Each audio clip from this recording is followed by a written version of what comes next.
Assalamualaikum teman-teman. Berjumpa lagi dengan channel YouTube Sakban Band. Sebelum masuk ke pembahasan, jangan lupa di like, subscribe, comment, and share ya.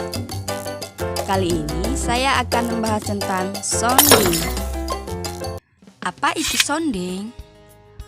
Sounding yaitu proses pemberian kata-kata positif tetapi dilakukan di pikiran bawah sadar yang akan mempengaruhi perilaku anak sesuai dengan apa yang dikatakan.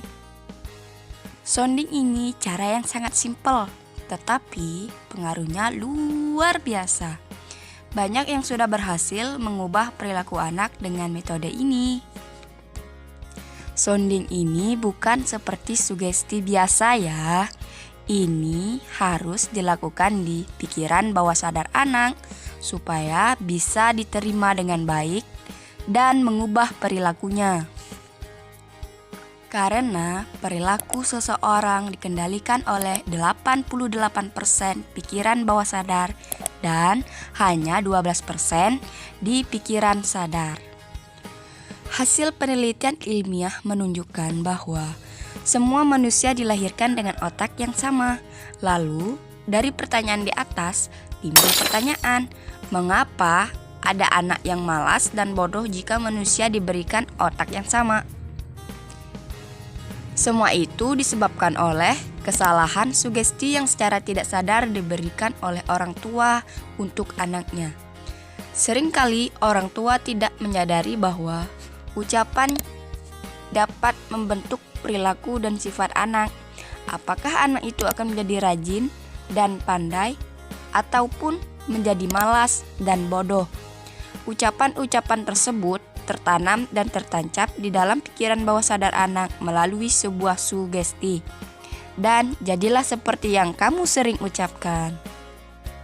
Begitu dahsyatnya efek pikiran bawah sadar ya. Jadi, daripada kata-kata negatif yang terjadi pada anak, lebih baik kita memakai ini untuk membuat anak berperilaku sesuai dengan yang kita sugestikan. Sugesti yang bisa membentuk perilaku seseorang itu bisa dilakukan dengan dua cara, yaitu melalui pikiran sadar dan pikiran bawah sadar. Pertama, cara sugesti pikiran sadar yaitu dengan mengatakan berulang-ulang kepada anak saat dalam keadaan sadar. Karena dalam keadaan sadar maka harus dilakukan berulang-ulang dan sesering mungkin. Yang kedua, cara sugesti langsung di pikiran bawah sadar. Biasa yang disebut sounding.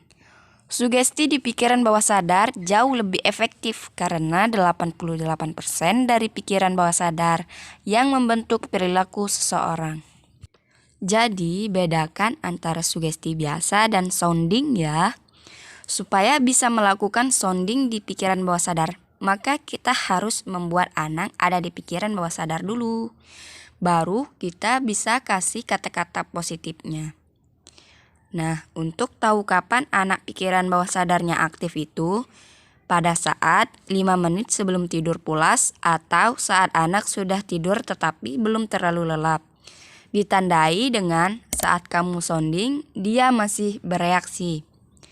Tetapi saat anak sudah tidur pulas, maka sounding sudah tidak bisa dilakukan. Contoh, misalkan kamu mau membuat anak tidur pulas sampai pagi. Dan besoknya harus bangun pagi-pagi untuk bersekolah. Sebelum tidur, lihatlah tanda-tandanya. Dia sudah hampir benar-benar terlelap. Nah, langsung kasih kata-kata positifnya. Misalnya, sayang, kamu tidur pulas ya, sampai pagi. Mimpi indah. Anak pintar, besok bangun pagi-pagi ya. Ada lagi saat dimana anak pikiran bawah sadarnya aktif, yaitu saat anak lagi fokus sama sesuatu sehingga tidak menghiraukan perkataanmu. Justru di saat ini anak lagi di pikiran bawah sadarnya. Contohnya, saat anak lagi asik bermain atau saat nonton. Nah, itu kamu bisa sugestikan positif di dekat telinganya. Semakin dia tidak sadar kalau kamu lagi ngomong itu berarti semakin dia masuk di pikiran bawah sadarnya. Jadi teman-teman, jika ingin berhasil melakukan sounding, maka kuncinya adalah harus dilakukan secara konsisten. Melakukan apapun jika dilakukan dengan cara konsisten, pasti akan menuaikan hasil sesuai dengan yang diharapkan. Semoga bermanfaat.